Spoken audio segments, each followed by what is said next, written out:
Good morning everyone. आज के topic में हम देखेंगे numericals on surface tension. Okay, तो हमारे बुक में दो तरीके के न्यूमेरिकल दिए हुए हैं, सॉल्व, ओके, सॉल्व और अनसॉल्व। तो सबसे पहले हम देखेंगे सॉल्व न्यूमेरिकल। तो सबसे पहला न्यूमेरिकल है सॉल्व में का कि when a capillary tube of radius 0.45 mm is dipped in a water, the level inside the capillary tube rise to height of 3 cm above the surface of water. Calculate the surface tension of water if the angle of contact is 0 and its density is 1 gram per cubic centimeter और g की value दी हुई है g is equal to 9.8 metre per second. तो उन्होंने कहा कि जब हम एक कैपिलरी ट्यूब जिसकी जो रेडियस है वो है 0.45 mm, 0.45 mm को हम मीटर में कन्वर्ट करेंगे तो 0.45 के जगह हम यहाँ पे पावर एडजस्टमेंट करके 0.45 को कन्वर्ट करेंगे 45 इंटू 10⁻⁻2 और mm का कन्वर्जन फैक्टर है 10⁻⁻3 मीटर, mm टू मीटर का कन्वर्जन फैक्टर है 10⁻⁻3। तो इसको सॉल्व करेंगे और इसको हम इस फॉर्म में लिख सकते हैं। तो यहाँ पे ज़रूरत नहीं है कि आप 0.45 को 45 करो, 4.5 भी कर सकते। तो 4.5 अगर आपने किया, एक डिजिट का अगर आपने पावर एडजस्टमेंट किया तो यहाँ पे रेडियस आएगी 4.5 इंटू 10⁻⁻4 मीटर।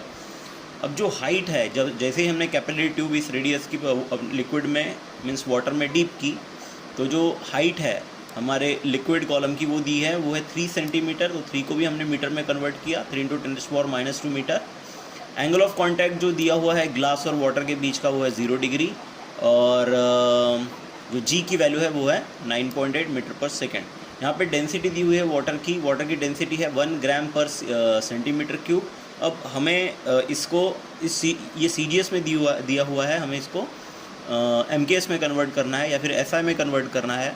तो ग्राम मीन्स 10⁻³ kg और सेंटीमीटर मीन्स 10⁻⁻2 मीटर और इसका सेंटीमीटर का क्यूब है तो इसका भी क्यूब होगा। तो इसे सॉल्व करने के बाद आएगा 10⁻³ और 10⁻2 का क्यूब मीन्स 10⁻6 और kg मीटर क्यूब हम बाजू में लिख देंगे। इसको सॉल्व करने के बाद हमारा आंसर आएगा 10⁻3 kg पर मीटर क्यूब। अब हमें यहाँ पे सरफेस टेंशन निकालना है। तो सरफेस टेंशन निकालने के लिए हमारे पास फार्मूला ऑलरेडी है हमारे पास, और वो फार्मूला है T is equals to RH ρg upon 2 cos theta.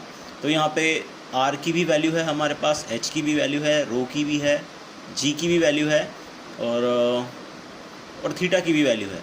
ठीक है, तो ये सारी वैल्यू पुट करने के बाद हमारा जो आंसर आएगा वो आएगा 0.06615 न्यूटन पर मीटर। आपको ये सारे कैलकुलेशन लॉग टेबल की मदद से करने हैं। ओके, उसके बाद नेक्स्ट न्यूमेरिकल है हमारा, नेक्स्ट न्यूमेरिकल है सॉल्व में से, वो है a liquid rise to a height of 4.5 centimetre in a glass capillary tube of radius 0.01 centimetre.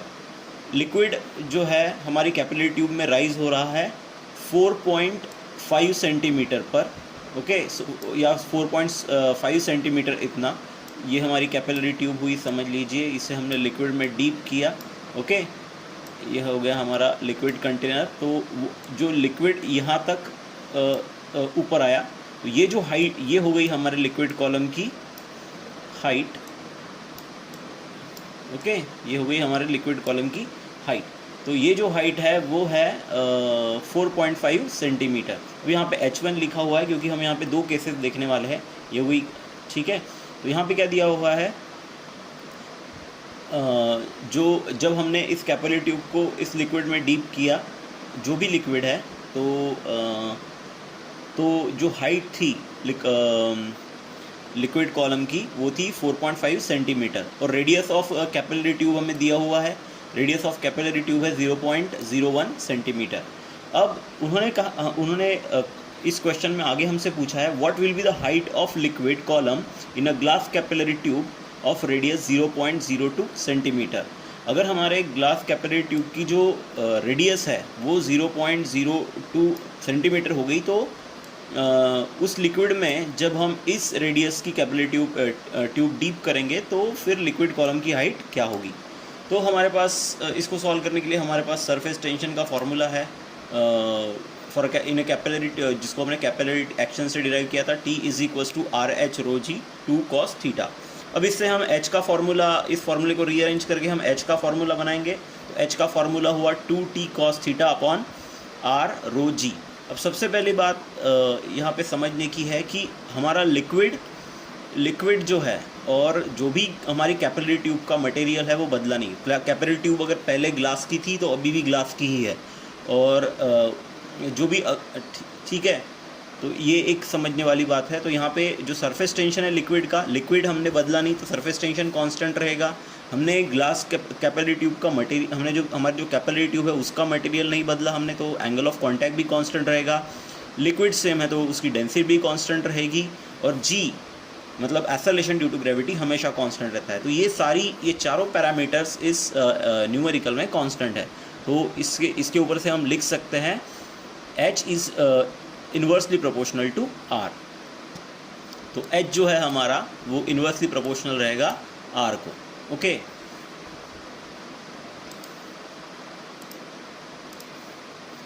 तो फॉर केस 1, पहली केस के लिए जब हमारे जो कैपिलरी ट्यूब थी उसकी रेडियस R1 थी, तो उसके लिए फॉर्मूला बनेगा H1 is inversely proportional to R1। और केस 2 जब रेडियस थी R2 हमारे कैपिलरी ट्यूब की, तो फॉर्मूला बनेगा H2 is inversely proportional to R2। अब हम डिवाइड करेंगे इक्वेशन 1 को इक्वेशन 2 से, तो हमें मिलेगा H2/H1 is equals to 1/R2 upon 1/R1। अब इसे सॉल्व करने के बाद हमें मिलेगा R1/R2। अब H1 को हम यहाँ से लेफ्ट हैंड साइड से राइट हैंड साइड की तरफ लेके जाएंगे, तो ये यहाँ डिनोमिनेटर में था, यहाँ जाके न्यूमरेटर में आ जाएगा। तो हमें R1 की वैल्यू पता है, R2 की वैल्यू पता है, और हमें H1 की वैल्यू भी पता है। तो हमें R1 और R2 जो हमने लिया था इसके पहले वो सेंटीमीटर में था, ओके। तो हमने इसको कन्वर्ट किया इस न्यूमेरिकल में, ओके हमने उसे सेंटीमीटर में ही लिखा, लेकिन हमने वहाँ पे थोड़ी पावर एडजस्टमेंट कर दी। तो यहाँ पे हमने पावर एडजस्टमेंट करने के बाद आएगा 1 × 10⁻², और यहाँ नीचे डिनोमिनेटर में 2 × 10⁻², -10⁻², 10⁻² कैंसिल हो गए। अब यहाँ पे आया 1/2 × 4.5। तो 2 से जब हम 4.5 को डिवाइड करेंगे तो हमारा जो आंसर आएगा वो आएगा H is equals to 2.25 centimetre. तो जब हमारे कैपिलरी ट्यूब की जो रेडियस है अगर 0.02 सेंटीमीटर रहेगी, तो उसमें जो लिक्विड ऊपर उठेगा उसकी हाइट रहेगी 2.25 सेंटीमीटर। ये हो गया हमारा दूसरा न्यूमेरिकल। इसके बाद देखते हैं हम थर्ड न्यूमेरिकल सॉल्व का। तो थर्ड न्यूमेरिकल है A capillary tube of radius 0.5 mm is immersed in a beaker of mercury. The mercury level inside the tube is found to be 0.80 centimeter below the level of reservoir.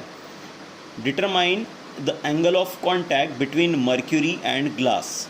Surface tension of mercury is equals to 0.465 Newton per meter and density is 13.6 into 10⁻³ kg per meter cube, और G is equals to 9.8 metre per second. तो हमें इस numerical में पूछा गया है कि हमारे पास एक कैपिलरी ट्यूब है जिसकी जो रेडियस है वो है 0.5 mm। इसको कन्वर्ट करेंगे हम मीटर में। अब क्या होगा जब हमारा लिक्विड जो है वो है मर्क्यूरी, तो मर्क्यूरी में जब भी हम अपनी ग्लास कैपिलरी ट्यूब डीप करेंगे, तो मैं आपको पहले ही बता चुका हूँ कि यहाँ पे क्या होगा कि जो भी लेवल मर्क्यूरी में जब भी हम मर्क्यूरी ऐसा लिक्विड है जो कि मटेरियल को पूरी तरीके से वेट नहीं करता, सॉलिड को पूरी तरीके से वेट नहीं करता। तो ऐसे मटेरियल के लिए जो भी ग्लास की जो भी हमारी राइज इन कैपिलरी ट्यूब होता है वो होता है निगेटिव। मीन्स इसमें जो लिक्विड जो है हमारा, ओके, इसमें जो लिक्विड है हमारा वो लिक्विड ऊपर की तरफ नहीं बढ़ता, वो एक्चुअली वो उसकी जो लिक्विड है वो नीचे की तरफ रहता है कैपिलरी ट्यूब में, as compare to the height of reservoir. ये हो गया हमारी नॉर्मल लिक्विड, जो भी हमने हमारा जो लिक्विड है नॉर्मल लिक्विड वो है, ये होगी नॉर्मल लिक्विड में जो हमारा जो कंटेनर है इसमें मर्क्यूरी यहाँ तक फील हुआ है, तो ये हो गई हाइट ऑफ रिजर्वायर, ठीक है, मीन्स सोर्स। और हमारा जो मर्क्यूरी जो है वो मर्क्यूरी की जो हाइट है कैपिलरी ट्यूब में वो इस रिजर्वायर से भी नीचे है। तो अगर हम यहाँ से हाइट अगर कैलकुलेट करेंगे तो जो हाइट आएगी वो आएगी नेगेटिव में, तो यहाँ पे जो हाइट है वो रहेगी नेगेटिव हाइट। रिजर्वायर के ऊपर की जो भी हाइट रहेगी वो रहेगी पॉजिटिव हाइट। रिजर्वायर के नीचे अगर आपका मिनिस्कस है, लिक्विड मिनिस्कस, तो उसकी हाइट रहेगी नेगेटिव। ओके, आप ये बात आप ध्यान में रख दीजिए। ओके, रिजर्वायर के ऊपर अगर हाइट है लिक्विड की, ओके, आपका लिक्विड अगर रिजर्वायर के ऊपर जा रहा है कैपिलरी ट्यूब में तो वो हाइट रहेगी पॉजिटिव, अगर वो नीचे है रिजर्वायर के तो वो होगी नेगेटिव। ओके, तो यहाँ पे हाइट रहेगी नेगेटिव, हाइट रहेगी हमारी नेगेटिव माइनस 0.8 इंटू 10⁻⁻² मीटर। इसे हम पावर एडजस्टमेंट करके -8 इंटू 10⁻³ मीटर में कन्वर्ट कर देंगे। सरफेस टेंशन दिया हुआ है हमें मर्क्यूरी का, वो है 0.465 न्यूटन मीटर। इसको भी पावर एडजस्टमेंट के ज़रिए हम 1 से बड़ा बनाएंगे। ओके, उसके बाद एसोलेशन ड्यू टू की वैल्यू दी हुई है और हमें डेंसिटी दी हुई है मर्क्यूरी की। अब हमें एंगल ऑफ कांटेक्ट यहाँ पर फाइंड करना है इस ग्लास कैपिलरी ट्यूब और हमारे मर्क्यूरी के बीच में। तो उसके लिए हमारे पास फार्मूला है सरफेस टेंशन का, T = RH ρg upon 2 cos theta. अब इस फार्मूले को एडजस्ट करके हम cos थीटा का फार्मूला बनाएंगे, cos theta = RH ρg/2t। cos theta एक तरफ है और हम यहाँ पे अपनी सारी वैल्यूज़ पुट करेंगे। -8 इंटू 10⁻³ जो कि हमारी हाइट है, 5 इंटू 10⁻⁴ जो कि रेडियस है हमारी कैपिलरी ट्यूब की। उसके बाद 13.6 इंटू 10⁻³ डेंसिटी ऑफ मर्क्यूरी, 9.8 हो गया हमारा एसोलेशन ड्यू टू ग्रेविटी, और 2 इंटू ये हो गया हमारा सरफेस टेंशन 465 इंटू 10⁻⁴65 इंटू 10⁻⁻3, ये हो गया हमारा सरफेस टेंशन लिक्विड का। तो अब इनको जब हम इन सारी टर्म्स को हम सिंप्लीफाइड करेंगे लॉग टेबल की मदद से और पावर एडजस्टमेंट की मदद से, तो हमारा आंसर आएगा cos थीटा = -0.5732। अब यहाँ पे माइनस साइन को हम इस तरफ लेके जाएंगे। ओके, माइनस साइन को जब हम इस तरफ लेके जाएंगे तो हमारा जो एंगल आएगा, यहाँ पे जो एंगल आएगा हमारा वो आएगा या फिर जो भी हमारी लेफ्ट हैंड साइड है वो रहेगी माइनस कॉस थीटा। और माइनस कॉस थीटा को हम एक्सप्रेस कर सकते हैं कॉस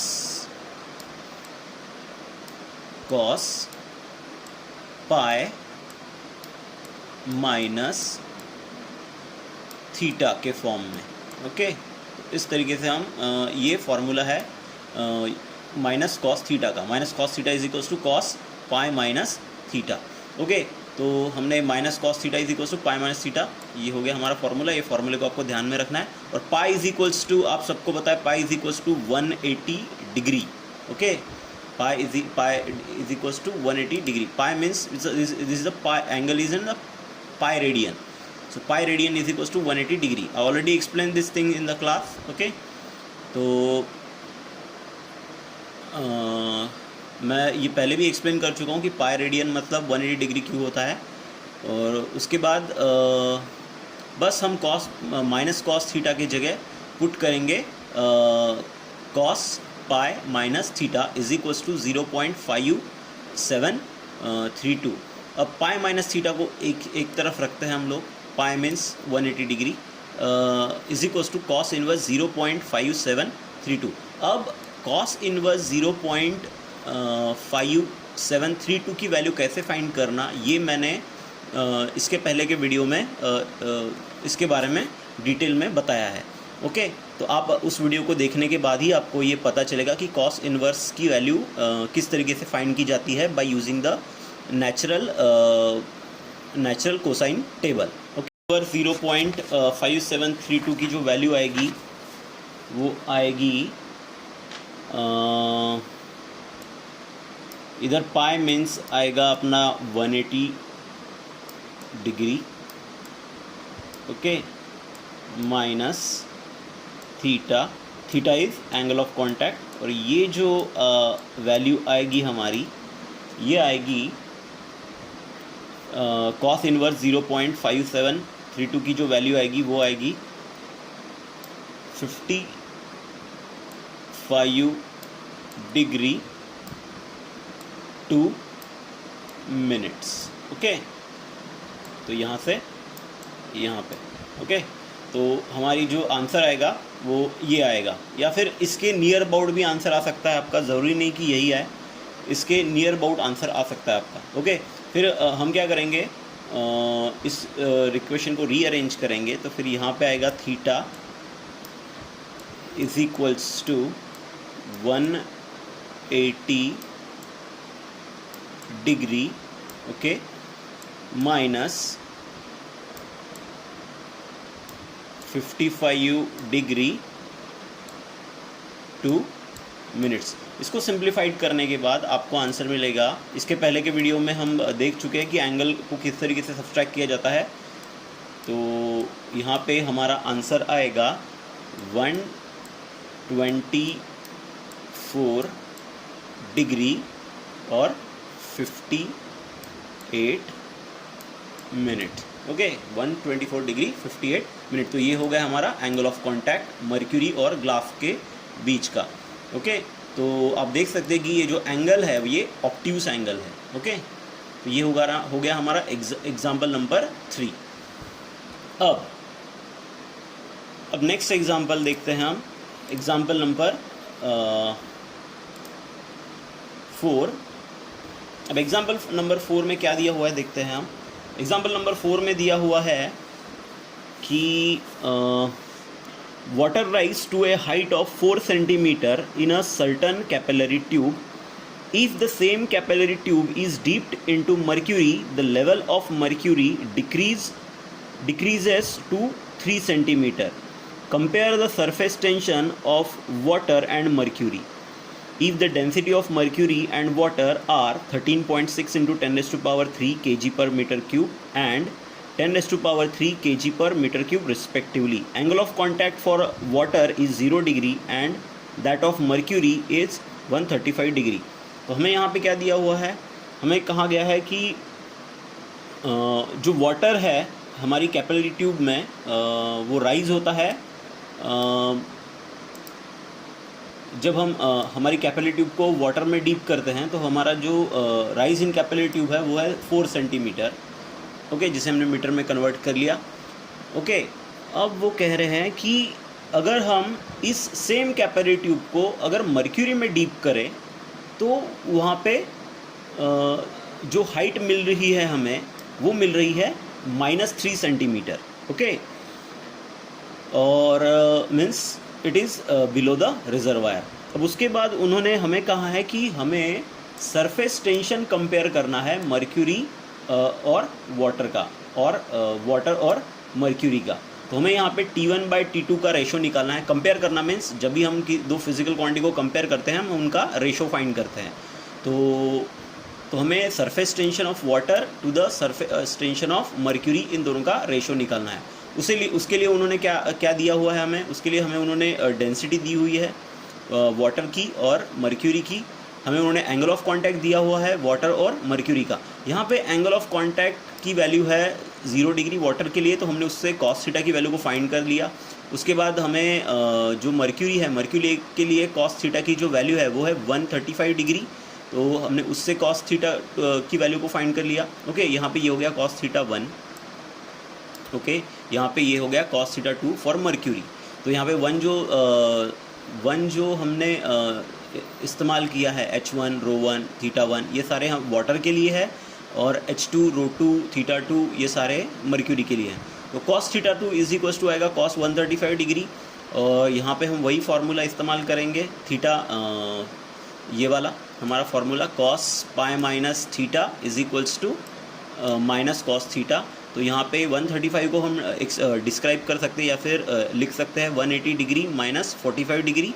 तो यहाँ पे इस फॉर्मूले के हिसाब से आएगा माइनस कॉस 45 डिग्री, और 45 डिग्री मीन्स 1/√2। 1/√2 को अगर हम सॉल्व करें तो वो आता है 0.7071। तो कॉस थीटा 2 की वैल्यू हो गई 0.7071। ओके, तो हमें सारी जो भी H1 रो 1 थीटा 1 और H2 रो 2 थीटा 2 ये सारी वैल्यूज़ दी हुई है हमारे मर्क्यूरी वाटर और मर्क्यूरी से रिलेटेड। आगे अब यहाँ पे महत्वपूर्ण चीज़ है कि हम कैपिलरी ट्यूब को बदल नहीं रहे हैं। तो कैपिलरी ट्यूब को बदल नहीं रहे, इसका मतलब जो भी रेडियस थी कैपिलरी ट्यूब की दोनों केस में, जब हमने उसको वाटर में डीप किया, जब हमने कैपिलरी ट्यूब को मर्क्यूरी में डीप किया, दोनों केस में जो रेडियस रहेगी कैपिलरी ट्यूब की वो सेम रहेगी। Okay, that is R. अब हमारे पास वही सेम फार्मूला है, हमारे पास T is equals to R H rho g 2 cos theta. अब इसके पहली केस के लिए मतलब वाटर के लिए हम फार्मूला बनाएंगे। तो वाटर के लिए ये रहा formula T1 is equals to R1 H1 rho 1 g by 2 cos theta 1। अब R जो है R1 is equals to R2 is equals to R है, तो हमने यहाँ पे R पुट किया। सेम फॉर मर्क्यूरी के लिए भी हमने वैसे ही फार्मूला बनाया। ओके, सो ये T2 is equals to R2 की जगह हमने यहाँ R पुट किया और हमारा फार्मूला बना R H2 रो 2 G2 cos थीटा। G सबके लिए सेम ही रहेगा क्योंकि G है एक्सेलरेशन ड्यू टू ग्रेविटी। अब हम क्या करेंगे, इक्वेशन इन T1 से T2 को डिवाइड करेंगे। डिवाइड करने के बाद क्या होगा, डिवाइड करने के बाद यहाँ पे हमारा जो R है ये कैंसिल हो जाएगा, G कैंसिल हो जाएगा, 2 कैंसिल हो जाएगा। अब जो भी वैल्यूज़ यहाँ बची हुई है उन वैल्यूज़ को हम यहाँ पुट करेंगे। तो यहाँ पे आप देख सकते हैं कि cos थीटा 2 की वैल्यू माइनस में है और यहाँ पे हाइट जो है मर्क्यूरी की वो है माइनस में, तो ये दोनों वैल्यूज़ एक दूसरे को कैंसिल कर देगी। ओके, तो इसके बाद इसको और सॉल्व करने के बाद हमारा जो आंसर आएगा वो आएगा T2 बाई T1। इसको लॉग टेबल के थ्रू अगर आप सॉल्व करेंगे तो हमारा आंसर आएगा T1 by T2 is equal to 0.06932/1। अब बस हमें इसको रेशो के फॉर्म में लिखना है और रेशो के फॉर्म में ये कुछ इस तरीके से आएगा। ओके, रेशो के फॉर्म में ये कुछ इस तरीके से आएगा। Okay, T1 is to T2 is equal to 0.06932:1। ये हो गया हमारा न्यूमेरिकल नंबर 5 और न्यूमेरिकल नंबर 4। अब देखते हैं हम न्यूमेरिकल नंबर 5। तो न्यूमेरिकल 5 क्या कहता है, देखिए क्या दिया हुआ इसमें। A drop of mercury of radius 0.1 centimetre is broken into 27 droplets of same size. Find the work done if the surface tension of mercury is 540 dyne per centimetre. उन्होंने कहा कि हमारे पास एक मर्क्यूरी का ड्रॉप है जिसकी रेडियस दी हुई है हमें R is equals to 0.1 centimetre. अब मर्क्यूरी के ड्रॉप की रेडियस को हम कैपिटल R से डिनोट करेंगे और 0.1 सेंटीमीटर मीन्स 10⁻³ मीटर। अब क्या हुआ कि हमारा जो मर्क्यूरी का ड्रॉप है ये स्प्लिट हुआ 27 छोटे ड्रॉपलेट्स में। तो पहले हमारा ड्रॉप ये था, अब इसके टुकड़े हो गए, तो अभी यहाँ पे हमारे पास छोटे छोटे ऐसे 27 ड्रॉपलेट्स बन गए। ओके, तो ये जो हमारा ड्रॉप था इसकी रेडियस को हम कैपिटल R कंसिडर करते हैं और ये जो छोटे ड्रॉपलेट्स हैं इनकी रेडियस को हम स्मॉल r कंसिडर करते हैं। ओके, तो अब उन्होंने क्या बोला है, उन्होंने बोला है कि हमें वर्क डन निकालना है। कौन सा वर्क डन, जिस वर्क डन की मदद से हम इस बड़े से मर्क्यूरी ड्रॉप को कन्वर्ट करेंगे छोटे 27 मर्क्यूरी के ड्रॉपलेट्स में। ओके, और हमें सरफेस टेंशन दिया हुआ है मर्क्यूरी का, वो है 450 डाइन पर सेंटीमीटर। अब हमें इसको कन्वर्ट करना है न्यूटन पर सेंटीमीटर में, तो डाइन का कन्वर्जन फैक्टर न्यूटन में है 10⁻⁻5 न्यूटन और सेंटीमीटर का 10⁻² न्यूटन।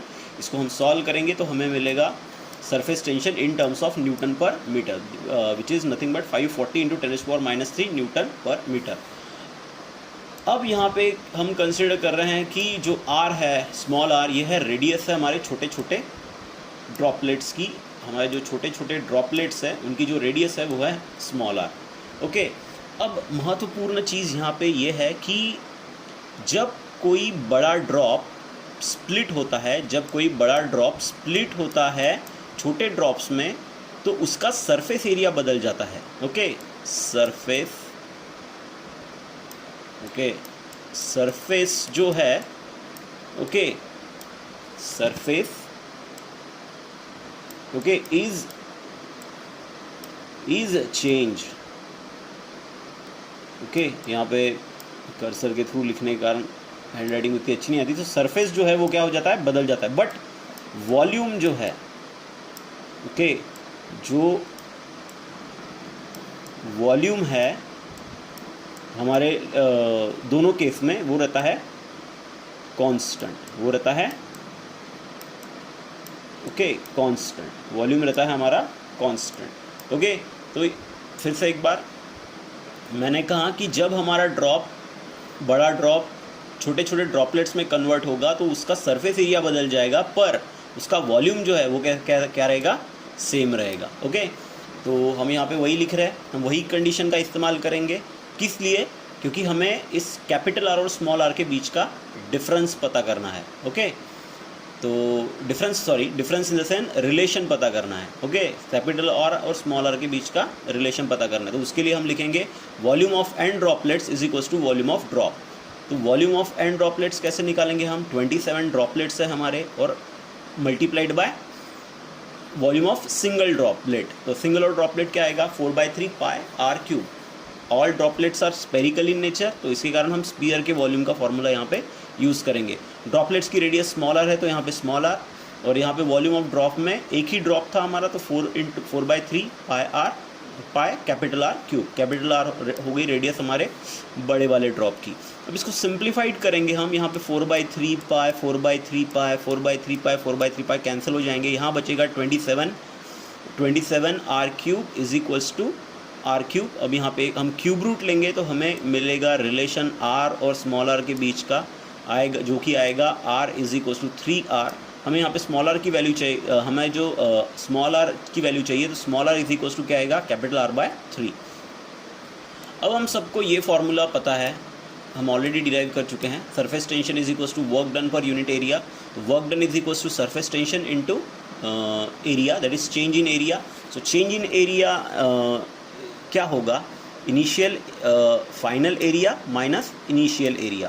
तो फाइनल एरिया कैसे निकलेगा, फाइनल एरिया मीन्स आपको क्या करना पड़ेगा, जितने भी हमारे छोटे छोटे ड्रॉपलेट्स है, उन ड्रॉपलेट्स का area multiplied by number of droplets. अब हमारे पास 27 ड्रॉपलेट्स है। ओके, तो 27 ड्रॉपलेट्स, हमारे पास 27 ड्रॉपलेट्स है, तो 27 droplets multiplied by area of each droplet. Okay, और माइनस करेंगे हम एरिया ऑफ ड्रॉप। ओके, तो 27 multiplied by 4 pi R square. Okay, और यहाँ पे स्मॉल आर स्क्वायर, और यहाँ पे आएगा माइनस जो भी इनिशियल एरिया था, इनिशियल एरिया था 4 पाई आर स्क्वायर। ओके, तो ये हो गया हमारा एरिया ऑफ ड्रॉप, और ये हो गया हमारा area of droplets. Okay, total area of droplets. Okay, तो बस यहाँ पे हमें आर और कैपिटल आर के बीच का रिलेशन पुट करना है, तो यहाँ पे आएगा r²/3 इसका स्क्वायर। तो अब यहाँ से आप 4 पाई आर स्क्वायर जो है उसको कॉमन निकाल सकते हैं, तो 4 पाई आर स्क्वायर यहाँ कॉमन निकला, तो यहाँ बचा 27, और 3 का जो स्क्वायर है वो गया हुआ 9, और यहाँ पे आएगा -1। तो इसके ये इसको सिंप्लीफाइड करने के बाद आएगा 3 - 1। ओके, और 3 - 1 होता है 2 से मल्टीप्लाई करेंगे 4 को, तो हमें मिलेगा 8।